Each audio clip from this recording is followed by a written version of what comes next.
आदाब, इस्तकबाल है। मैं हूं आपके साथ अबू हुरैरा। सुप्रीम कोर्ट ने ज़राई क़वानीन के निफाज पर रोक लगा दी है। अदालत ने क़वानीन के निफाज पर ताहुक्म सानी रोक लगाई है।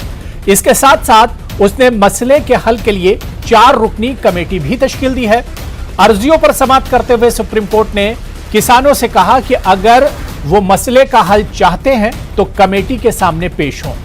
लेकिन दूसरी जानिब किसानों का कहना है कि उनका एहतजाज यूं ही जारी रहेगा।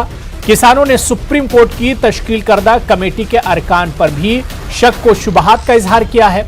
यहां सवाल यह उठता है कि क्या सुप्रीम कोर्ट का फैसला सरकार के लिए झटका है या इसमें आखिर किसानों की जीत हुई है या सरकार की जीत हुई है, और क्या जो फैसला सुप्रीम कोर्ट की तरफ से आया है क्या वक्ती तौर पर सरकार को इससे राहत भी मिली है।